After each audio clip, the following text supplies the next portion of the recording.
Hello everyone, welcome back royal career online classes. मैं हूं अशफाक और आज जो आपके लिए क्लास लेकर आया हूं वो रहेगा आपका सोशल साइंस का ऑब्जेक्टिव क्वेश्चन।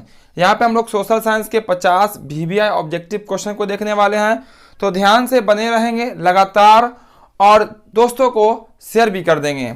चलिए हम लोग बिना समय गंवाते हुए क्लास की ओर आगे बढ़ते हैं और देखते हैं क्वेश्चन को। उससे पहले यदि कोई चैनल पे नए हो तो चैनल को सब्सक्राइब जरूर करें और साथ ही साथ बेल आइकन भी ऑन कर लेंगे ताकि आपको हर एक क्लास का नोटिफिकेशन मिलता रहेगा। चलिए हम लोग फर्स्ट क्वेश्चन को देखते हैं। आपका फर्स्ट क्वेश्चन कहता क्या है, जल्दी से सब लोग जुड़ जाएंगे, सब लोगों को शेयर जल्दी से सब लोग कर देंगे। चलिए फर्स्ट क्वेश्चन आपका कहता है यहाँ पे है, अंकोर वाट के मंदिर का निर्माण किस शासक के द्वारा करवाया गया था। यहाँ पे पहला ऑप्शन आपको दिख रहा होगा, दूसरा भी आपको दिख रहा है। जल्दी से सब लोग आंसर बताएंगे कि ये जो आपका अंकोर वाट का मंदिर है किस शासक ने करवाया था इसका निर्माण। इसका सही आंसर क्या होगा, सूर्यवर्मन द्वितीय। क्या इसका आंसर होगा, सूर्यवर्मन द्वितीय। ऑप्शन नंबर ए इसका राइट आंसर होगा। चलिए दूसरा क्वेश्चन देखते हैं। आपका दूसरा क्वेश्चन कहता है, किसने कहा बिहार के विकास के बिना भारत का विकास संभव नहीं है। ये किसने कहा था। यहाँ पे भी चार ऑप्शन आपको दिख रहे हैं, चारों में से जल्दी से आप लोग बता देंगे। पहला ऑप्शन आपका डॉक्टर एपीजे अब्दुल कलाम, दूसरा आपका नरेंद्र मोदी, तीसरा आपका डॉक्टर राजेंद्र प्रसाद और चौथा इनमें से कोई नहीं। तो डॉक्टर एपीजे अब्दुल कलाम इसका राइट आंसर होगा। इन्होंने ही कहा था बिहार के विकास के बिना भारत का विकास संभव नहीं है। चलिए तीसरा क्वेश्चन देखते हैं। तीसरा क्वेश्चन कहता है आपका, बृहद क्षेत्र में जल की उपस्थिति के कारण ही पृथ्वी को कौन सा ग्रह कहा जाता है। पहला आपका उजला ग्रह, दूसरा आपका नीला ग्रह, चौथा आपका लाल ग्रह और तीसरा आपका लाल ग्रह और चौथा आपका हरा ग्रह। तो पृथ्वी को नीला ग्रह कहा जाता है, पृथ्वी को जल की उपस्थिति के कारण क्या कहता है, नीला ग्रह कहा जाता है। ऑप्शन नंबर बी इसका राइट आंसर होगा। चलिए हम लोग आगे देखते हैं क्वेश्चन नंबर 4। क्वेश्चन नंबर 4 देखते हैं, थोड़ा सा कर लेते हैं और इसको बड़ा। चलिए क्वेश्चन नंबर 4 भी आपके सामने दिख रहा होगा। तो क्वेश्चन नंबर 4 कहता है आपका, पंचायती राज व्यवस्था सर्वप्रथम किस राज्य में लागू किया गया था। तो पंचायती राज व्यवस्था जो है सबसे पहले किस राज्य में, राजस्थान, बिहार, उत्तराखंड, मध्य प्रदेश। इसका राइट आंसर क्या होगा आपका, वो हो जाएगा राजस्थान में। पांचवा नंबर क्वेश्चन है, पांचवा क्वेश्चन कहता है आपका, बोलिया में जनसंघर्ष का मुख्य कारण क्या था। पहला ऑप्शन आपका है पानी की कीमत में वृद्धि। क्या आपका, पानी की कीमत में वृद्धि, खाद्यान्न की कीमत में वृद्धि, पेट्रोल की कीमत में वृद्धि या इनमें से कोई नहीं। तो यहाँ पे जो राइट आंसर होगा वो हो जाएगा आपका ऑप्शन नंबर ए, पानी की कीमत में वृद्धि। क्वेश्चन नंबर 6 देखते हैं। क्वेश्चन नंबर 6 कहता क्या है, निम्न में कौन बीमारू राज्य है। फटाफट तेजी से सब लोग ध्यान यहाँ लगाएंगे और आंसर हमें बताते रहेंगे, क्योंकि यहाँ पे बहुत ही इंपॉर्टेंट क्वेश्चन, बहुत ही वीवीआई क्वेश्चन है आपके एग्जाम यानी बोर्ड एग्जाम 2022 के लिए। बताना है कौन बीमारू राज्य है, बिहार, मध्य प्रदेश, उड़ीसा, इनमें सभी। तो यहाँ पे जो राइट आंसर होगा वो हो जाएगा आपका ऑप्शन नंबर, यहाँ पे देखिएगा तो दिखाई पड़ रहा है इनमें सभी, तो क्या लगा देंगे, इनमें सभी। अगर इनमें सभी नहीं होता तो फिर हम लोग बिहार की तरफ चले जाते हैं कि बिहार एक बीमारू राज्य है। यहाँ ऑप्शन के तहत तीनों बीमारू राज्य के अंतर्गत आते हैं। चलिए आगे देख लेते हैं क्वेश्चन नंबर 7। क्वेश्चन नंबर 7 देखिएगा, बहुत ही वीवीआई क्वेश्चन है। क्वेश्चन नंबर 7 में कहता है, जलियांवाला बाग हत्याकांड कब हुआ था। कल के क्लास में भी ये क्वेश्चन आया था, आज भी रिपीट हो रहा है। 13 अप्रैल 1919, 14 अप्रैल 1919, 15 अप्रैल 1919 और 16 अप्रैल 1919। तो इसका जो राइट आंसर होगा वो जाएगा आपका 13 अप्रैल 1919, ऑप्शन नंबर ए। तो जो क्लास में देरी से आए होंगे लगातार बने रहेंगे, हर एक क्वेश्चन काफी महत्वपूर्ण है, कोई भी स्टूडेंट इसका आंसर दे सकते हैं। सबके लिए एक जीके टाइप का क्वेश्चन है सोशल साइंस का। और जो अब तक क्लास को लाइक नहीं किए होंगे लाइक जरूर कर दीजिएगा, जो नए होंगे वो सब्सक्राइब करके बेल आइकन जरूर दबा लेंगे। चलिए क्वेश्चन हम लोग 8 को देखते हैं। 8 में कहता है निम्नलिखित नदियों में से किसे बिहार का शोक कहा जाता है? बिहार का शोक किसे कहा जाता है? गंगा, गंडक, कोसी, पुनपुन। तो इसका जो राइट आंसर होगा वो हो जाएगा आपका कोसी नदी। क्या हो जाएगा आपका? कोसी नदी। ऑप्शन नंबर आपका सी में दिख रहा होगा। चलिए क्वेश्चन नंबर देखते हैं 9। किसको देखेंगे? क्वेश्चन नंबर 9 को देखते हैं। क्वेश्चन नंबर 9 में कहता है राजनीतिक दलों की मान्यता और उसका चुनाव चिन्ह किसके द्वारा प्रदान किया जाता है? जो भी राजनीतिक दल होते हैं उसकी मान्यता और चुनाव चिन्ह कौन देता है? पहला ऑप्शन है राष्ट्रपति, दूसरा आपका प्रधानमंत्री, तीसरा आपका है निर्वाचन आयोग और चौथा इनमें से कोई नहीं। तो इसका जो राइट आंसर होगा वो होगा आपका निर्वाचन आयोग। क्या हो जाएगा? निर्वाचन आयोग हो जाएगा। चलिए क्वेश्चन नंबर 10 देख लेते हैं। क्वेश्चन नंबर 10 कहता है इनमें से कौन सा संस्थागत वित्त का साधन है? वित्त का साधन हमें बताना है। पहला ऑप्शन क्या है? सेठ साहूकार, दूसरा आपका रिश्तेदार, तीसरा आपका व्यावसायिक बैंक, इनमें से कोई नहीं।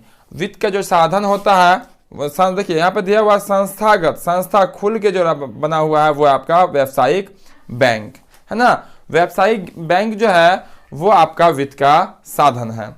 चलिए आगे बढ़ते हैं और देखते हैं क्वेश्चन नंबर 11 को। यहाँ पे हम लोग जो देखने वाले हैं वो 50 क्वेश्चन को देखेंगे। हर एक क्वेश्चन काफी वीवीआई होगा, तो ध्यान से आखिर तक बने रहेंगे, हर एक क्वेश्चन का आंसर बताते रहेंगे भी। 11 नंबर में कहता है सूचना का अधिकार अधिनियम कानून कब लागू हुआ? कल भी एक क्वेश्चन था, आज भी एक क्वेश्चन आ गया। क्योंकि ये बार जो क्वेश्चन वीवीआई होता है वो हमेशा आपको देखने को मिलेगा। तो यहाँ पर सूचना का जो अधिकार अधिनियम कानून जो बना था 2004 में या 2005 में या 2006 में या 2007 में, इसके जो राइट आंसर होगा वो हो जाएगा आपका 2005 में। कब हुआ था? 2005 में। चलिए क्वेश्चन में 12 देखते हैं। 12 में कहता है टीपू सुल्तान शासक थे। कहाँ के शासक थे टीपू सुल्तान? पहला ऑप्शन आपका कैमूर, दूसरा आपका शिमला, तीसरा आपका कश्मीर और चौथा इनमें से कोई नहीं। जल्दी से फटाफट आंसर देते रहेंगे, थोड़ा सा भी टाइम नहीं लेना है, इधर उधर थोड़ा सा भी ध्यान इधर उधर नहीं करना है। क्लास पे पूरा 100% ध्यान रखना है और फटाफट आंसर बताते रहना।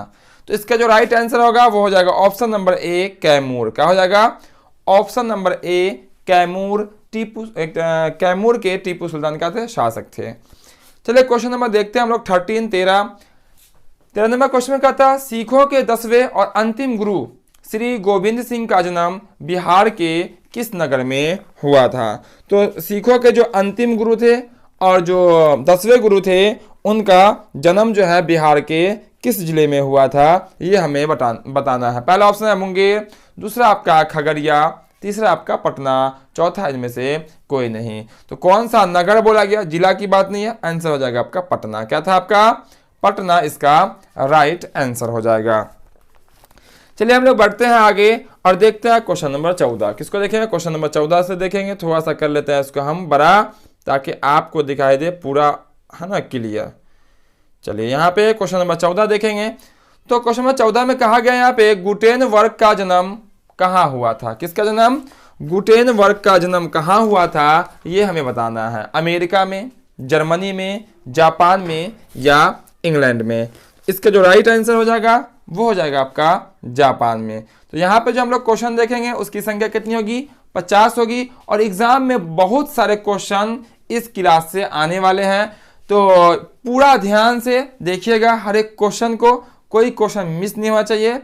और इसके बाद हम आपको इसका पीडीएफ भी उपलब्ध करा देंगे। क्वेश्चन नंबर देखते हैं 15 को। 15 में कहा गया यूरेनियम का प्रमुख उत्पादक केंद्र है। यूरेनियम का प्रमुख उत्पादक केंद्र कहाँ है? पहला ऑप्शन डिगबोई, दूसरा झरिया, तीसरा आपका पाठशिला और चौथा आपका जादूगोरा। इसका जो राइट आंसर होगा वो हो जाएगा जादूगोरा। क्या हो जाएगा? जादूगोरा। क्वेश्चन नंबर देखते हैं 16 को। 16 में कहता है संचार का सबसे लोकप्रिय साधन क्या है? पहला ऑप्शन क्या आपका? तो पहला ऑप्शन आपका है सार्वजनिक टेलीफोन। क्या आपका? सार्वजनिक टेलीफोन। दूसरा आपका है मोबाइल, तीसरा आपका है रेडियो और चौथा है इनमें से कोई नहीं। देखिएगा यहाँ पे तीनों आपका संचार का साधन है, लेकिन क्वेश्चन में बोला गया सबसे लोकप्रिय, क्या बोला गया, सबसे लोकप्रिय, सबको पता होगा सबसे लोकप्रिय संचार का साधन क्या है, राइट आंसर हो जाएगा मोबाइल। क्या हो जाएगा, मोबाइल। संचार किसको कहते हैं, सूचनाओं का आदान प्रदान जो होता है उसी को हम लोग संचार का माध्यम कहते हैं, संचार कहते हैं ना। चलिए आगे बढ़ते हैं और देखते हैं क्वेश्चन नंबर 17। क्वेश्चन नंबर 17 में कहता है आपका भारत का राष्ट्रीय पक्षी क्या है। जल्दी से फटाफट, थोड़ा सा भी टाइम वक्त नहीं लेना, थोड़ा सा भी टाइम बर्बाद नहीं करना है और फटाफट आंसर बताना है। तो यहाँ पे जो ऑप्शन है कबूतर, हंस, मोर और तोता, तो इसका जो राइट आंसर हो जाएगा वो हो जाएगा आपका मोर। मोर भारत का राष्ट्रीय पक्षी है। चलिए अगला क्वेश्चन देखते हैं, question number 18। Bharatiya Janata party की स्थापना कब हुई। भारतीय जनता पार्टी, बीजेपी जिसको कहते हैं हम लोग, उस पार्टी की स्थापना कब हुई। पहला ऑप्शन 1979, दूसरा 1980, तीसरा 1981, चौथा इनमें से कोई नहीं। तो इसका जो राइट आंसर हो जाएगा वो हो जाएगा आपका 1980 में। 1980 इसका राइट आंसर है। अगला क्वेश्चन है यहाँ पे क्वेश्चन नंबर 19 में, सुनामी कहाँ आती है। सुनामी कहाँ आती है। यहाँ पे पहला ऑप्शन आपको दिख रहा होगा स्थल पर यानी कि जमीन पे, दूसरा आपका समुद्र, तीसरा आपका आसमान, चौथा इनमें से कोई नहीं। तो समुद्र जो है वो आपका सुनामी जो है आपका वो कहाँ आती है, समुद्र में आती है। चलिए तो हम लोग आगे बढ़ते हैं और देखते हैं क्वेश्चन नंबर 20।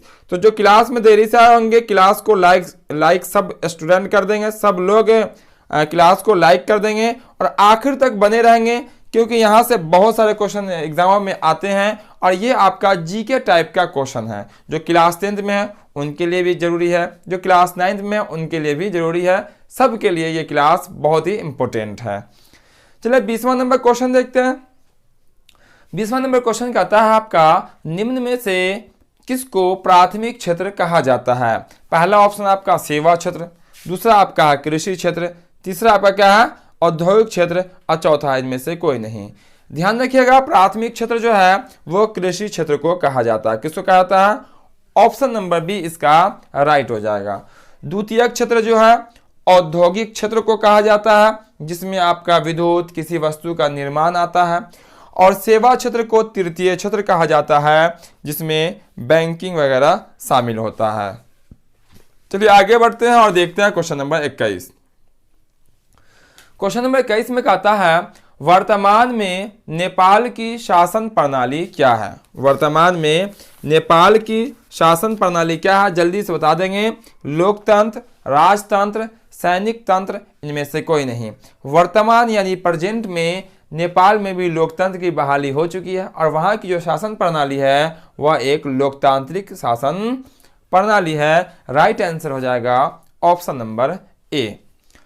अब हम लोग देखते हैं अगला क्वेश्चन, क्वेश्चन नंबर 22। सब क्वेश्चन भी आए हैं। चलिए यहाँ पर 22 में देख लेते हैं। 22 में कहता है भारतीय संविधान के अनुच्छेद 19 में देश के सभी नागरिकों को कौन सा मूल अधिकार दिया गया है। सभी नागरिकों को कौन सा अधिकार दिया गया। पहला स्वतंत्रता का अधिकार, ये भी नागरिकों को दिया गया। समानता का अधिकार, संवैधानिक उपचार का अधिकार, या इनमें से कोई नहीं। तो देखिएगा संविधान के अनुच्छेद 19 में जो अधिकार दिया गया है वो समानता का अधिकार दिया गया है। ठीक है, यहाँ पे अनुच्छेद 19 की बात हो रही है। अगला क्वेश्चन आपका WTO वर्ल्ड ट्रेड ऑर्गेनाइजेशन, जिसको हिंदी में विश्व व्यापार संगठन कहते हैं, इसकी स्थापना किस वर्ष हुई थी। ये भी आपका काफी VVI क्वेश्चन है। पहला ऑप्शन 1995, दूसरा 1994, तीसरा 1996, चौथा इनमें से कोई नहीं। इसका जो राइट आंसर होगा वो हो जाएगा ऑप्शन नंबर ए 1995। तो जल्दी से फटाफट सब स्टूडेंट आंसर बताते रहेंगे, है ना। सबको मजा आ रहा है, सब बता देंगे हाँ सर मजा आ रहा है, क्लियर है क्वेश्चन। सब क्वेश्चन का आंसर भी हम बता रहे हैं।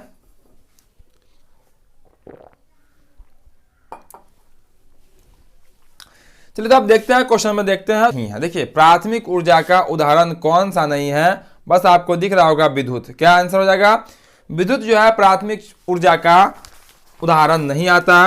विद्युत जो है आपका वो द्वितीय ऊर्जा के स्रोत में आता है। किस में आता है? द्वितीय में आता है। कोयला, पेट्रोलियम, प्राकृतिक गैस, ये सब प्राकृतिक ईंधन है। आगे देखते हैं यहाँ पे प्राथमिक, अगला क्वेश्चन देखते हैं 25 में, सौर ऊर्जा निम्न में से कौन सा संसाधन है? कौन सी ऊर्जा? सौर ऊर्जा। पहला ऑप्शन आपको दिया हुआ है मानव निर्मित, दूसरा है नवीकरणीय, तीसरा है अजैव, चौथा है अनवीकरणीय। तो सौर ऊर्जा जो है वो ऊर्जा का नवीकरणीय संसाधन है। क्या है आपका? ऊर्जा का नवीकरणीय संसाधन है। चलिए यहीं पे हम लोग देख लेते हैं क्वेश्चन नंबर 26 को भी। 26 कहता है लोकतंत्र की सफलता निर्भर करती है। लोकतंत्र की सफलता किस पर निर्भर करती है? पहला ऑप्शन है नागरिकों की उदासीनता पर, दूसरा आपका नागरिकों की गैर कानूनी कार्रवाई पे, तीसरा आपका नागरिकों के विवेकपूर्ण सहभागिता पर, और चौथा में कहता है इनमें से कोई नहीं। तो ध्यान दीजिएगा यहाँ पे लोकतंत्र की सफलता किस पर निर्भर है? तो ये हो जाएगा इसका right answer option number C. क्या हो जाएगा आपका? ऑप्शन नंबर सी, नागरिकों की विवेकपूर्ण सहभागिता पर। इतना क्लियर है सबका? तो ध्यान से देखिएगा, बहुत सारे क्वेश्चन आने वाले हैं सामने। हर एक क्वेश्चन का आंसर दीजिएगा और हमें कमेंट में जरूर बताइएगा कि आपका कितना क्वेश्चन का आंसर सही हुआ है, और आपको क्वेश्चन आपके लिए भी देंगे, आप उस क्वेश्चन का आंसर भी बताएंगे। चलिए क्वेश्चन नंबर 20 किसको देखना? 27 को देखना, जो कि आपको दिख रहा होगा यहाँ पे। 27 में किसने कहा संसाधन होते नहीं बनते हैं? संसाधन होते नहीं बनते हैं। बहुत ही वीवीआई क्वेश्चन है, जल्दी से सब लोग बता देंगे इसके आंसर। पहला ऑप्शन है जिम्मरमैन, दूसरा है महात्मा गांधी, तीसरा आपका संदीप पांडे, और चौथा है इनमें से कोई नहीं। तो इसका जो राइट आंसर होगा वो हो जाएगा आपका जिम्मरमैन। क्या इसका राइट आंसर होगा? जिम्मरमैन। अगला क्वेश्चन आप लोग बताएंगे, अंतर्राष्ट्रीय महिला दिवस किस तिथि को मनाया जाता है? यहाँ पे भी 4 ऑप्शन दिए गए हैं, 7 मार्च, 8 मार्च, 9 मार्च या 10 मार्च को अंतर्राष्ट्रीय महिला दिवस। तो इसका जो राइट आंसर होगा वो क्या होगा आपका? 8 मार्च। अंतर्राष्ट्रीय महिला दिवस किस तिथि को मनाई जाती है? 8 मार्च को मनाई जाती है, जो कि ऑप्शन नंबर बी में दिख रहा है। चलिए आगे बढ़ते हैं, देखते हैं क्वेश्चन नंबर 29 में कहा गया राष्ट्रीय विकास परिषद का गठन कब हुआ? राष्ट्रीय विकास परिषद का गठन कब हुआ? 1950, 1951, 1952 या इनमें से कोई नहीं। इसका जो राइट आंसर हो जाएगा वो हो जाएगा आपका 1952 में। कब हुआ था? 1952 में राष्ट्रीय विकास का गठन हुआ था। चलिए आगे बढ़ते हैं और देख लेते हैं क्वेश्चन नंबर 30 यानी कि क्वेश्चन नंबर 30। क्वेश्चन नंबर 30 में कहता है यहाँ पे सांप्रदायिक राजनीति आधारित होती है। सांप्रदायिक राजनीति किस पर आधारित होती है ये बोला गया है। पहला ऑप्शन है धर्म पर, दूसरा है जाति पर, तीसरा आपका क्षेत्र पर, और चौथा है इनमें से कोई नहीं। ध्यान दीजिएगा, सांप्रदायिक राजनीति जैसे ही आएगी आंसर चले जाइएगा किसके साथ? धर्म के साथ। यानी कि जो धर्म के आधार पर राजनीति करता हो, जो एक धर्म और दूसरे धर्म की तुलना करके राजनीति करता हो, उसी को कहते हैं हम लोग सांप्रदायिक राजनीति। चलिए अगला क्वेश्चन नंबर 31 में देखते हैं। 31 में कहा गया सविनय अवज्ञा आंदोलन किस यात्रा से शुरू हुआ? सविनय अवज्ञा आंदोलन किस यात्रा से शुरू हुआ? पहला ऑप्शन आपका 1920 भुज से, ठीक है। 1930 में अहमदाबाद, तीसरा ऑप्शन है 1930 में डांडी, इनमें से कोई नहीं।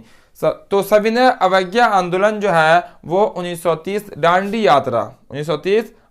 यात्रा से शुरू हुआ था इसकी यात्रा, ठीक है। क्लियर इतना?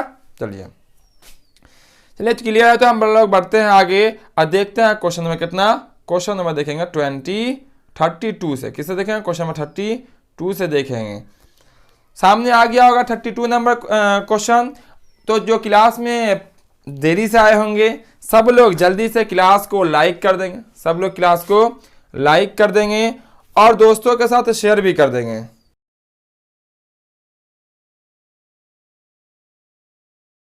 और आखिर तक बने रहेंगे और आप भी आंसर देंगे, जो छूट गया उसको कंप्लीट भी करेंगे। चलिए देखते हैं 32 में कहता क्या।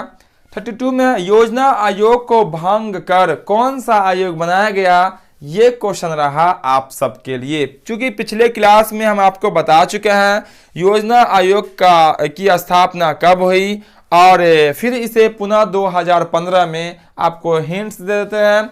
2015 में इसका नाम क्या कर दिया गया, बदल दिया गया, और इसका नाम जो बदल के आया है वो आपके सामने भी दिख रहा है क्वेश्चन नंबर 32 में। तो इसका आंसर आप लोग कमेंट बॉक्स में जरूर बता दीजिएगा कि इसका राइट आंसर क्या होगा चारों ऑप्शन में से। क्लियर इतना, ये क्वेश्चन रहा आप सबके लिए। चलिए देखते हैं हम लोग क्वेश्चन नंबर 33। किसको देखते हैं, 33 देखते हैं। 33 में कहता है निम्नलिखित उद्योगों में से कौन सी कृषि पर आधारित नहीं है। देखिएगा नहीं वाले पूछा गया। आप जैसे ही देखिएगा सूती वस्त्र, चीनी, सीमेंट, जूट वस्त्र, आपका आंसर जो होगा वो होगा आपका सीमेंट। ये सीमेंट जो है आपका वो कृषि पे आधारित नहीं होता, ये चूना और पत्थर से बनती है कौन, सीमेंट। अगला क्वेश्चन है संजय गांधी जैविक उद्यान किस नगर में स्थित है। क्या संजय गांधी जैविक उद्यान किस नगर में स्थित है। यहाँ पे भी आपका 4 ऑप्शन दिया गया। पहला ऑप्शन जो है वो आपका है राजगीर, दूसरा बोध गया, तीसरा बिहार शरीफ और चौथा आपका पटना। तो इसका जो राइट आंसर होगा option number D. Option number D ये हो जाएगा इसका राइट आंसर। आपको पता होना चाहिए संजय गांधी जैविक उद्यान है क्या। पटना में जो चिड़ियाघर का आप लोग नाम सुने होंगे, पटना में चिड़ियाघर जू है, उसी का नाम है संजय गांधी जैविक उद्यान। क्लियर इतना, चलिए क्लियर है तो बढ़ते हैं आगे और देख लेते हैं क्वेश्चन नंबर 35 देखेंगे। हर एक क्वेश्चन काफी वीवीआई है, ध्यान से देखिएगा, आखिर तक देखिएगा, हर एक क्वेश्चन का आंसर बताइएगा।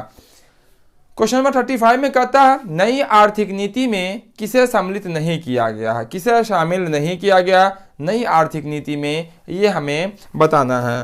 पहला ऑप्शन है नियंत्रण अर्थव्यवस्था, दूसरा आपका उदारीकरण, तीसरा आपका है वैश्वीकरण और चौथा इनमें से कोई नहीं। तो जो आपका ऑप्शन नंबर ए जो दिख रहा है पहला ही ऑप्शन नियंत्रित अर्थव्यवस्था, क्या आपका नियंत्रित अर्थव्यवस्था, यही इसका राइट आंसर हो जाएगा। तो फटाफट तेजी से आप लोग सब लोग आंसर बताइएगा, है ना, ताकि हम लोग आगे भी क्वेश्चन देखेंगे और आपका टाइम ज़्यादा नहीं लिया जाएगा। चलिए क्वेश्चन नंबर देखते हैं 36 क्वेश्चन नंबर देखते हैं। कहा गया चावल है, ये तो आप कंपलसरी है, 100% स्टूडेंट्स का सही आंसर बताना चाहिए, क्योंकि चावल जो है अभी खेतों से कटाई होके घर की ओर जा रही है। तो चावल कौन सी फसल है वो हमें बतानी है, खरीफ फसल, रबी फसल, जायद फसल या इनमें से कोई नहीं। तो इसका जो राइट आंसर हो जाएगा वो हो जाएगा चावल एक खरीफ फसल है, चावल एक खरीफ फसल है, option number A, option number क। आपका रबी फसल की अगर बात करें तो रबी फसल में आपका गेहूं आ जाएगा, आपका सरसों हो जाएगा, आपका चना हो जाएगा। खरीफ फसल जो बरसात के महीनों में बोई जाती है या रोपी जाती है उसको खरीफ बोलते हैं, जायद तो सब्जी वगैरह आता है। ठीक है, क्वेश्चन नंबर देखेंगे 37 को। 37 में कहा गया बार एंड पीस किसकी रचना है। पहला ऑप्शन कार्ल मार्क्स, दूसरा लियो टॉल्स्टॉय, तीसरा दोस्तोयेवस्की और चौथा एंजेल्स। जल्दी से सब लोग इसका आंसर बता देंगे। इसका जो राइट आंसर होगा बार एंड पीस किसकी रचना है, लियो टॉल्स्टॉय। आपको लियो हटा के टॉल्स्टॉय भी आपको ऑप्शन में दिख सकता है। चलिए बढ़ते हैं आगे और देखते हैं अगला क्वेश्चन। तो ये जो आपका क्वेश्चन रहेगा अगला वो है आपका 39 क्वेश्चन। क्या आपका 39 कहा गया भारत में वित्तीय वर्ष होती है, यानी कि भारत के जो वित्तीय वर्ष है फाइनेंशियल ईयर जो है, ठीक है, वो कब से कब तक है। 1 जनवरी से 31 दिसंबर तक, 1 जुलाई से 30 जून तक, 1 अप्रैल से 31 मार्च तक, इनमें से कोई नहीं। तो आपको दिख रहा होगा option number C, option number C इसका राइट आंसर होगा 1 अप्रैल से 31 मार्च तक। इसे ही हम लोग वित्तीय वर्ष कहते हैं। एक होता है कैलेंडर ईयर जो 1 जनवरी से 31 दिसंबर तक होता है। चलिए हम लोग अगला क्वेश्चन देखते हैं, क्वेश्चन नंबर 39 में कहा गया क्वेश्चन आपका इस तरह से है Tata iron and steel company की स्थापना कब की गई है ना। Tata iron and steel company की स्थापना कब की गई। यहाँ भी 4 ऑप्शन दिए गए 1854, 1907, 1915, 1923। तो इसका जो राइट आंसर होगा वो हो जाएगा ऑप्शन नंबर बी, 1907 में। अगला क्वेश्चन देख लेते हैं हम लोग, क्वेश्चन नंबर 40 को। क्वेश्चन है वेदों की ओर लौटो, वेदों की ओर लौटो नारा किसने दिया था? पहला ऑप्शन है रामकृष्ण, दूसरा आपका है स्वामी विवेकानंद, तीसरा आपका है स्वामी दयानंद सरस्वती और चौथा ऑप्शन है इनमें से कोई नहीं। तो इसका जो राइट आंसर होगा वो हो जाएगा ऑप्शन नंबर सी, स्वामी दयानंद सरस्वती। इतना क्लियर है, 40 क्वेश्चन क्लियर है। इसमें हम लोग और भी क्वेश्चन को देखने वाले हैं, तो घबराइएगा नहीं, क्योंकि ये काफ़ी महत्वपूर्ण, काफ़ी लाजवाब क्लास है, धमाकेदार ऑब्जेक्टिव क्वेश्चन है, जो कि आपके एग्जाम में एकदम कंपलसरी है कि आपके एग्जाम में यहीं से क्वेश्चन आने वाला है। तो बस आप लोग अपना दिमाग को यहाँ लगाइए क्लास पे और फटाफट आंसर बताते रहिए, और जो क्लास में देरी से आए होंगे उनको भी घबराने की कोई ज़रूरत नहीं है। क्लास एंड होने के बाद वो भी पूरा आराम से, है ना, पूरा बहुत ही आराम से, ध्यान से, शुरू से आप पूरा देख सकते हैं और हर एक क्वेश्चन का आंसर दे सकते हैं। चलिए हम लोग आगे बढ़ेंगे और देखेंगे क्वेश्चन नंबर 41 से। तो 41 नंबर में क्वेश्चन है, बोला गया यहाँ पे 41 में, चलिए इसको हम थोड़ा साफ कर देते हैं, साफ हो गया।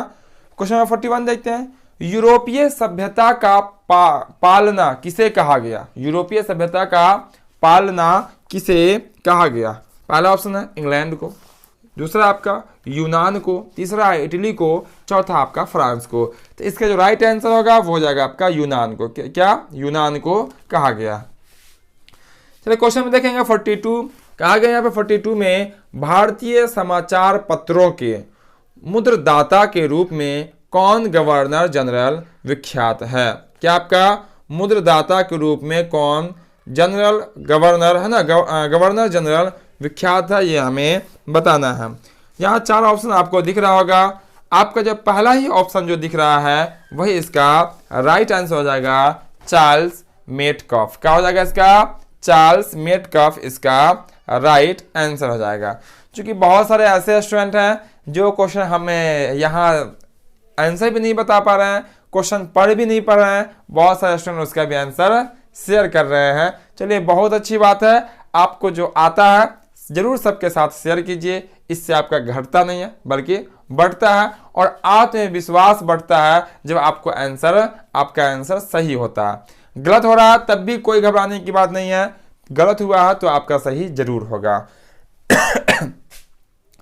चलिए क्वेश्चन नंबर देखेंगे 43 को। यहाँ पे 43 में कहा गया सामाजिक विभेद की उत्पत्ति का क्या कारण है? सामाजिक विभेद की उत्पत्ति का क्या कारण है? पहला ऑप्शन आपका दिया गया जाति, दूसरा आपका जन्म, तीसरा आपका क्षेत्र और चौथा इनमें से कोई नहीं। तो सामाजिक विभेद जो होती है उसकी जो स्टार्टिंग हो जाती है जन्म से स्टार्ट होती है, ठीक है, जन्म से ही भेदभाव स्टार्ट हो जाता है। चलिए अगला क्वेश्चन देख लेते हैं। क्वेश्चन में कितना आपका वो हो जाएगा 44। चलिए ये हो गया आपका ऊपर, तो देख लेंगे किसको, क्वेश्चन नंबर 44 को यहाँ पे हम लोग देखने वाले हैं। 44 में कहा गया यहाँ पे भारत में लोकतंत्र की क्या चुनौती है? भारत में लोकतंत्र की क्या चुनौती है? पहला ऑप्शन दिया हुआ परिवारवाद, दूसरा आपका जातिवाद, तीसरा आपका आतंकवाद और चौथा बोला गया इनमें से कोई नहीं। तो ध्यान दीजिएगा, भारत में जो लोकतंत्र की चुनौती जो है वो सभी है, परिवारवाद भी है, जातिवाद भी है और आतंकवाद भी है। तो यहाँ पे राइट आंसर का होगा ऑप्शन नंबर सी, इसका ऑप्शन नंबर डी इसका राइट आंसर होगा, जो है इनमें सभी। क्वेश्चन नंबर 45 देखते हैं। 45 में कहा गया भारतीय कृषि का राष्ट्रीय सकल घरेलू उत्पाद में कितना योगदान है? भारतीय कृषि का राष्ट्रीय सकल घरेलू उत्पाद में कितना योगदान है ये पूछा गया। आपका 15% पहला ऑप्शन है, दूसरा है 17.32%, 33% या 58%। तो इसका जो राइट आंसर होगा वो है आपका 17.32%, ऑप्शन नंबर बी। चलिए बढ़ते हैं हम लोग आगे और देखते हैं क्वेश्चन नंबर 46। 46 में कहता है कांवर झील को किसे पक्षियों का स्वर कहा? कांवर झील को किसने पक्षियों का स्वर कहा है? जल्दी से बता देंगे इसके आंसर। पहला ऑप्शन है डॉक्टर राजेंद्र प्रसाद, दूसरा पंडित जवाहरलाल नेहरू, तीसरा ऑप्शन है डॉक्टर सलीम अली और चौथा इनमें से कोई नहीं। इसका जो राइट आंसर हो जाएगा वो हो जाएगा डॉक्टर सलीम अली ने कांवर झील को पक्षियों का स्वर कहा है। पता होगा आपको कांवर झील कहाँ है? बिहार के बेगूसराय जिला में है। चलिए हम लोग अगला क्वेश्चन देखते हैं 47 में कहता है प्लास्टिक मुद्रा किसे कहते हैं? प्लास्टिक मुद्रा किसे कहते हैं? तो यहाँ पे पहला ऑप्शन है क्रेडिट कार्ड को, दूसरा आपका एटीएम कार्ड को, तीसरा आपका डेबिट कार्ड को और चौथा इनमें सभी। राइट आंसर किसके साथ जाना है? इनमें सभी के पास जाना है, क्योंकि ये सभी प्लास्टिक के बने होते हैं और मुद्रा का कार्य करते हैं। चलो तो हम लोग आगे बढ़ते हैं और बस एक क्वेश्चन और है उसको देख लेते हैं। क्वेश्चन नंबर है वो आपका 48 में कहा गया 50 सेंटीमीटर से कम वर्षा वाले क्षेत्र में कौन सी स्थिति उत्पन्न होती है? उसको हम लोग सुखाड़ कहेंगे, बाढ़ कहेंगे, सुनामी कहेंगे या भूकंप कहेंगे, वो हमें बताना है। 50 सेंटीमीटर से कम वर्षा वाले क्षेत्र में कौन सी स्थिति उत्पन्न आ जाती है उसको, तो हम कहते हैं इसको क्या? सुखाड़ कहते हैं। क्या बोलते हैं? सुखाड़ कहेंगे। 50 सेंटीमीटर से जैसे कम वर्षा होगी तो वहाँ की जो स्थिति होगी वो सुखाड़ की स्थिति कहलाएगी। उम्मीद करते हैं बहुत सारे स्टूडेंट का 48 में 48 सही हुआ होगा। तो जल्दी से सब लोग कमेंट करके बता दें कि आपका कितना सही हुआ है, कितना सही हुआ है। और याद होगा आपको हम एक क्वेश्चन हम क्लास वर्क के तौर पे दिए थे, योजना आयोग का नाम बदल के क्या कर दिया गया। सब स्टूडेंट कमेंट में उसका आंसर जरूर बताएंगे और साथ ही साथ ये भी बता देंगे कि आज का क्लास आपको कैसा लगा। और जो चैनल पे नए हो चैनल को सब्सक्राइब करना ना भूलेंगे, सब्सक्राइब करके बेल आइकन जरूर दबा लेंगे ताकि आपको हर एक क्लास का नोटिफिकेशन मिले और आपकी तैयारी घर बैठे बैठे बहुत ही आसानी से हो सके। तो फिर मिलते हैं हम बहुत जल्द अगले क्लास में। जय हिंद, जय भारत।